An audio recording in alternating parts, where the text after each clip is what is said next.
ఒకసారి బోర్డు లేదు కాబట్టి నెక్స్ట్ క్లాస్ ఏర్పాటు చేస్తాము.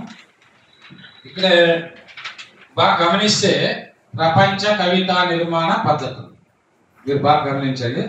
ఇందులో వరల్డ్ పొయిటిక్ డెవిసెస్ ఇది చెప్పారు కదా, 1886 సెప్టెంబర్ 18న సింబాలిక్ మేనిఫెస్టో అప్పటి నుంచి ఈ పద్ధతులన్నీ ప్రపంచంలో ప్రారంభమయ్యాయి. ఇందులో అల్లిగొరి అనేటువంటిది ఒక కవిత్వ నిర్మాణ పద్ధతి. అదేవిధంగా అన్ని చెప్తున్నాం సార్. అల్లిగొరి, తర్వాత మెటానమీ, తర్వాత అపోస్ట్రఫీ, అదేవిధంగా పేరల్లెలిజం, అనపుర, సింబాలిజం, వస్తు సత్సంబంధి, అభివ్యక్తి అంటే ఎక్స్ప్రెషనిజం అంటారు, సిల్లోజిజము, పర్సోనిఫికేషను, ఇమేజినరీ, పారాడాక్స్, ఇలా ఇవి ముఖ్యమైనటువంటి. ఇవి ఏమిటి అనేటువంటిది అంటే ఒక్క కవితను నిర్మించేది ఎన్ని రకాలుగా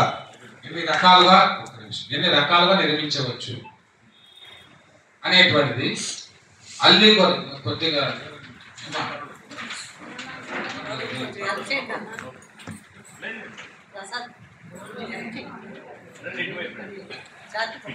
ఏదన్నా దానికి టెస్ట్ చేస్తే సరిపోద్ది కదా. జస్ట్ బ్రీఫ్ చేస్తాను నేను. ఇప్పుడు ఇవి ఏమిటంటే మీకు అర్థమైంది కదా, ఇవన్నీ కూడా ఇవన్నీ కవితా నిర్మాణ పద్ధతులు అన్నారు. ఇవి మీకు కొత్తగా అనిపిస్తాయి, కొద్దిగా టెర్మినాలజీ. తర్వాత వీటికి అనుబంధంగా కొన్ని టెక్నికల్ వర్డ్స్ ఉన్నాయి.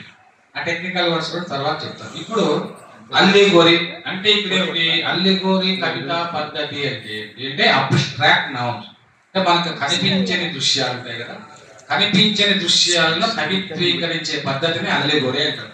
అది ఏంటంటే మన ఆలోచనలు, సూత్రాలను వర్ణించడం, కొన్ని క్యారెక్టరిస్టిక్స్. ఆ క్యారెక్టర్ ఉంటుంది అనుకోండి, ఆమె మనసు వెన్నలాగుంది అంటే వెన్నలాగుంది అనేటువంటిది కనిపిస్తుంది లేదు కదా.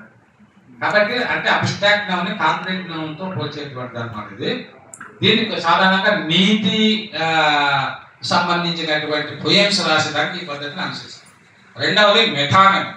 మెటానమీ అంటే అత్యంత సమీపంగా ఉన్నటువంటి ఆలోచనలు ప్రతీకాత్మకంగా వర్ణించింది. ఇక్కడ ఇప్పుడు ఒకటి 1970 తర్వాత ఇది మన తెలుగు కవిత్వంలోన ప్రవేశించింది. ఎవరితో అంటే శేషేంద్ర శర్మతో, గొరిల్లా రాశాడు. ఆయన ప్రపంచ కవిత్వం బాగా చదివారు కాబట్టి కొత్త పద్ధతులు తీసుకొని వచ్చారు. మీరు ఇక్కడ ఇంకొక విషయం గమనించారు, ఎవరైతే విదేశీ కవిత్వుడు గురజాడ అప్పారావు అటువంటి కవిత్వం రాశాడంటే ఆయన, మేము మొన్న వెళ్ళాం, అక్కడ విదేశీ కవిత్వం బాగా చదువుకున్నాడు, ఆయన ఇంగ్లీష్ పుస్తకాలు ఉన్నాయి. అందువల్ల ఇక్కడ శేషేంద్ర శర్మ కూడా ఈయన ఫ్రెంచ్ కవిత్వాన్ని బాగా చదువుకున్నాడు కాబట్టి ఈ యొక్క మెటానమీని తెచ్చాడు. ఇందులో ఒక ప్రతీకాత్మకంగా బాగా కొన్ని మన ఆలోచన ప్రతీకాత్మకంగా చెప్పడం అనేటువంటిది జరిగింది. అది ఎలాగే తర్వాత మీకు తెలియజేస్తున్నాను. తర్వాత అపోస్ట్రఫీ. అపోస్ట్రఫీ అంటే కవితను ఒక మెరిపించాలన్నమాట.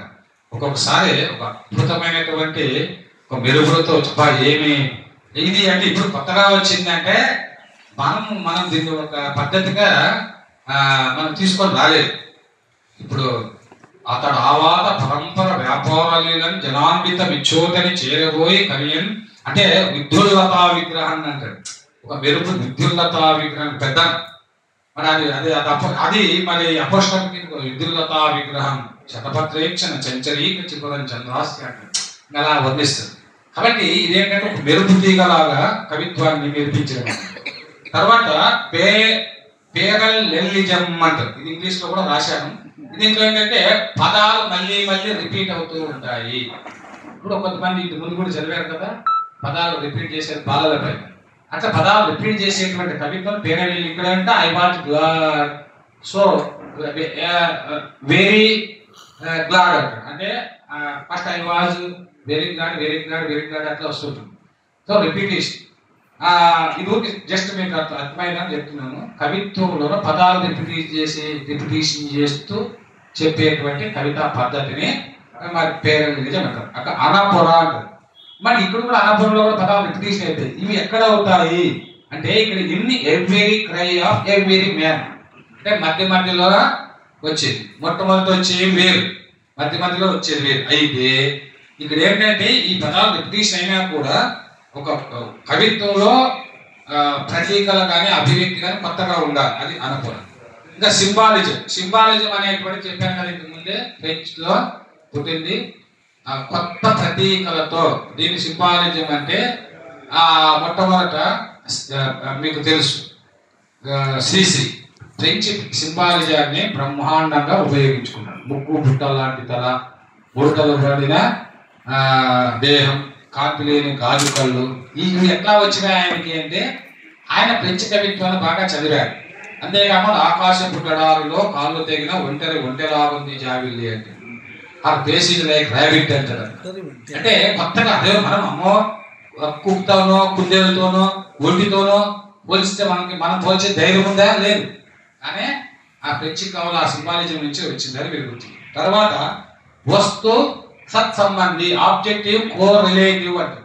అంటే కవితా వస్తువుకు సంబంధించినటువంటి ఫీలింగ్స్ ని అనేకమైనటువంటి ఒక ఆ ఫీలింగ్స్, కల్పనలు, పోలికలు దాంట్లో అద్భుతంగా ఉండాలి. అది నా మార్మిక నది కవిత్వంలో నేను చెప్పాను, అది మీకు తర్వాత వినిపిస్తాను. అంటే ఏ విధంగా ఒక వస్తువుని ఎటు తిరిగి అనేక కోణాల్లో ఆలోచించాడు. ఒకే వస్తువు, ఒక చెట్టు ఉందనుకోండి, ఆ చెట్టుని అనేక రకాలుగా ఆలోచించి ఎన్ని ఎక్కువగా వర్ణిస్తే, ఎన్ని కోణాలు ఆవిష్కరిస్తే అది ఆబ్జెక్టివ్ కో రిలేటివ్ పొయిటిక్ మెథడ్ అంటారు. కో రిలేటివ్ మెథడ్, ఇది బాగా గుర్తించండి. అది నేను ఈ మధ్యలో మేడం గారు డాక్టర్ శాంతిశ్రీ గారు ఆమె కవిత చదివారు. ఆమె అవయవాల గురించి రాసింది. అవయవాలని నాకు ఆశ్చర్యం వేసింది. అంటే నేను చూడండి, ఒక విషయం చెప్తున్నాను. అంటే పద్యం అనేటువంటిది రాయకూడదు అని చెప్పడం లేదు, చదవద్దు అని చెప్పడం లేదు. కానీ ఈనాటి సమాజంలో పత్రికల్లో కానీ వేదికల మీద కానీ చెప్పడానికి టైం ఉండదు. దాన్ని నేర్చుకునేటువంటి వాళ్ళు, తెలుసుకునేటువంటి తక్కువ. కాబట్టి సాధ్యమైనంత వచన కవిత్వం రాయడానికి ప్రయత్నం చేయండి.